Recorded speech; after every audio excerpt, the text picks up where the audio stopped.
ಕಾಂಗ್ರೆಸ್ ಮೇಲೆ ಪದೇ ಪದೇ ಒಂದು ಆರೋಪ ಕೇಳಿ ಬರ್ತಾ ಇರುತ್ತೆ. ಅದು ಮುಸ್ಲಿಂ ಓಲೈಕೆ ಮಾಡುತ್ತೆ ಕಾಂಗ್ರೆಸ್ ಪಕ್ಷ ಅಂತ. ಅದಕ್ಕೆ ಪೂರಕ ಅನ್ನುವಂತ ಇವತ್ತು ಜನಸ್ಪಂದನ ಕಾರ್ಯಕ್ರಮ ನಡೀತು. ಅದರಲ್ಲಿ ಡಿ.ಕೆ. ಶಿವಕುಮಾರ್ ಅವರು ಜನಸ್ಪಂದನ ಕಾರ್ಯಕ್ರಮ ನಡೆಸಿಕೊಡ್ಬೇಕಾದ್ರೆ ಡಿಜೆ ಹಳ್ಳಿ ಕೆಜೆ ಹಳ್ಳಿ ಗಲಭೆಯಲ್ಲಿ ಅರೆಸ್ಟ್ ಆಗಿರುವ ಕೆಲವರ ಕುಟುಂಬಸ್ಥರು ಬಂದು ಸರ್ ಅಲ್ಲಿ ಸಿಕ್ಕಿರುವಂತವರು ಎಲ್ಲರೂ ಕೂಡ ಅಮಾಯಕರು, ದಯವಿಟ್ಟು ಬಿಡುಗಡೆಗೊಳಿಸಿ ಅಂತ ರಿಕ್ವೆಸ್ಟ್ ಮಾಡ್ಕೊಂಡ್ರು. ಅದಕ್ಕೆ ಡಿ.ಕೆ. ಕೊಟ್ಟಂತಹ ಉತ್ತರ ನೋಡ್ಕೊಬರೋಣ.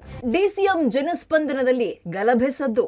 ಡಿಜೆ ಹಳ್ಳಿ ಕೆಜೆ ಹಳ್ಳಿ ಗಲಭೆಕೋರರು ಅಮಾಯಕರಾ? ಡಿ.ಕೆ. ಮಾತಿಗೆ ಸಿಡಿದೆದ್ದ ಬಿಜೆಪಿ ಪಾಳೆಯ. ರಾಜ್ಯಾದ್ಯಂತ ತೀವ್ರ ಆತಂಕಕ್ಕೀಡು ಮಾಡಿದ್ದ ಡಿಜೆ ಹಳ್ಳಿ ಕೆಜೆ ಹಳ್ಳಿ ಗಲಭೆ ಪ್ರಕರಣ ಮತ್ತೆ ಸೌಂಡ್ ಮಾಡಿದೆ. ಈ ಪ್ರಕರಣದಲ್ಲಿ 70ಕ್ಕೂ ಹೆಚ್ಚು ಆರೋಪಿಗಳು ಜೈಲು ಪಾಲಾಗಿದ್ದಾರೆ. ಇವತ್ತು ಡಿಸಿಎಂ ಡಿ.ಕೆ. ಜನಸ್ಪಂದನ ಕಾರ್ಯಕ್ರಮ ನಡೆಸಿದ್ರು. ಇಲ್ಲಿಗೆ ಡಿಜೆ ಹಳ್ಳಿ ಕೆಜೆ ಹಳ್ಳಿ ಕೇಸ್ನಲ್ಲಿ ಜೈಲಲ್ಲಿರೋ ಕೆಲ ಆರೋಪಿಗಳ ಕುಟುಂಬಸ್ಥರು ಬಂದಿದ್ರು.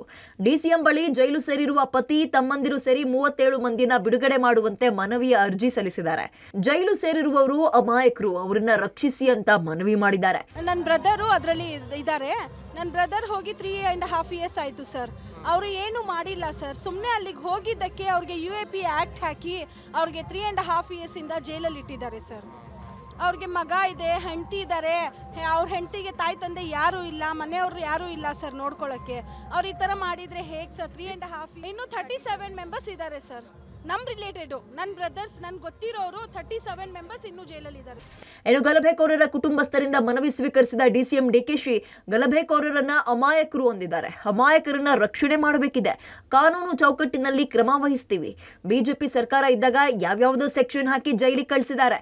ಅಮಾಯಕರಿದ್ರೆ ರಕ್ಷಣೆ ಮಾಡ್ತೀವಿ ಅಂತ ಗಲಭೆಕೋರರ ರಕ್ಷಣೆ ಮಾಡೋ ಸುಳಿವು ಕೊಟ್ಟಿದ್ದಾರೆ. ಸ್ಥಳೀಯ ಶಾಸಕ ಎಸ್. ಶ್ರೀನಿವಾಸ್ ಕೂಡ ರಕ್ಷಣೆ ಮಾಡುವಂತೆ ಮನವಿ ಮಾಡಿದ್ದಾರೆ. ಅವರಿಗೆ ಬಹಳ ಅನ್ಯಾಯ ಆಗಿದೆ. ಅವ್ರು ಯಾರು ಈಚೆ ಬರಕ್ಕಾಗ್ತಾ ಇಲ್ಲ. ಕಾನೂನು ಅಡಿಯಲ್ಲೇ ಅವ್ರಿಗೆ ಏನಾದ್ರು ನಾವು ನ್ಯಾಯ ಒದಗಿಸ್ಕೊಡ್ಬೇಕು. ಅದನ್ನು ನಾನು ಅಮಾಯಕರಿಗೆ ತೊಂದರೆ ಆಗಬಾರ್ದು ಅನ್ನೋದು ನಮ್ಮ ಉದ್ದೇಶ. ಯಾರು ಕಾನೂನು ಕೈಗೆ ತೆಗೆದುಕೊಂಡಿದ್ದಾರೆ ಅದಕ್ಕೆ ನಮ್ಮದೇನು ಅಭ್ಯಂತರ ಏನಿಲ್ಲ. ಸುಮ್ಮನೆ ಅಮಾಯಕರೆಲ್ಲ ಕೆಲವೆಲ್ಲ ತೆಗೆದುಕೊಂಡಿದ್ದಾರೆ ಅನ್ನೋದು ಇದೆ. ಅದನ್ನು ನಾನು ನಮ್ಮ ಸಂಬಂಧಪಟ್ಟಂಥ ಪೊಲೀಸ್ ಅಧಿಕಾರಿಗಳ ಹತ್ರ ಮಾತಾಡ್ತೀನಿ. ಡಿಜೆ ಹಳ್ಳಿ ಕೆಜೆ ಹಳ್ಳಿ ಗಲಭೆಯಲ್ಲಿ ಅಮಾಯಕರನ್ನ ಇರೋರನ್ನ ಕೂಡಲೇ ಬಿಡುಗಡೆ ಮಾಡಿ ಅಂತ ನಾವು ರಾಜ್ಯ ಸರ್ಕಾರ ಕೇಂದ್ರ ಸರ್ಕಾರದವರೆಗೂ ಮನವಿ ಮಾಡ್ತೀವಿ. ಅಮಾಯಕರೆಲ್ಲ ಇದರಲ್ಲಿ ಕಾನೂನು ಸಿಲುಕಿಸಿರೋದು ತಪ್ಪು. ಅಮಾಯಕರನ್ನ ಬಿಡುಗಡೆ ಮಾಡಿ ಅಂತ ನಾವು ಮನವಿ ಮಾಡಿದ್ದೀವಿ.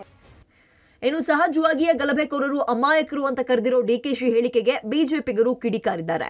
ಶಾಸಕ ಯತ್ನಾಳ್ ಟ್ವೀಟ್ ಮಾಡಿ ಗಲಭೆಕೋರರನ್ನ ಜೈಲಿಂದ ಬಿಡಿಸೋ ಮಹಾನುಭಾವ ಜೈಲು ಸೇರ್ದಿದ್ರೆ ಸಾಕು ಅಂತ ಕಾಲಿಳ್ತಿದ್ದಾರೆ. ಮಾಜಿ ಶಾಸಕ ಪಿ. ರಾಜೀವ್ ಅಂತೂ ಡಿ.ಕೆ. ಏನ್ ಜಡ್ಜಾ ಅಂತ ವಾಗ್ದಾಳಿ ನಡೆಸಿದ್ರು. ಮೊದಲು ಡಿ.ಕೆ. ಶಿವಕುಮಾರ್ ಅವರು ಕಾನೂನು ಚೌಕಟ್ಟು ತಿಳ್ಕೊಳ್ಬೇಕು. ಡಿ.ಕೆ. ಶಿವಕುಮಾರ್ ಅವರು ಒಂದು ರಾಷ್ಟ್ರೀಯ ಪಕ್ಷದ ರಾಜ್ಯದ ಅಧ್ಯಕ್ಷರು, ರಾಜ್ಯದ ಉಪಮುಖ್ಯಮಂತ್ರಿಗಳು.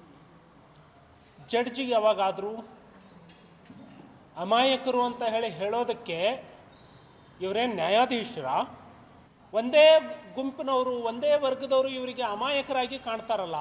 ಒಟ್ಟಾರೆ ಪ್ರಕರಣ ಸಂಬಂಧ NIA 3 FIR ಮಾಡಿಕೊಂಡಿದೆ. ತನಿಖೆ ಆಗ್ತಾ ಇದೆ. ಗಲಭೆಕೋರರು ಜೈಲಲ್ಲಿದ್ದಾರೆ. ಈ ಮಧ್ಯ ಡಿಸಿಎಂ ಅವರನ್ನ ಅಮಾಯಕರು ಅಂತ ಹೇಳ್ತಾ ಇರೋದು ಚರ್ಚೆಗೆ ಗ್ರಾಸವಾಗ್ತಾ ಇದೆ. ಮುಂದೇನಾಗುತ್ತೆ ಕಾದು ನೋಡೋಣ.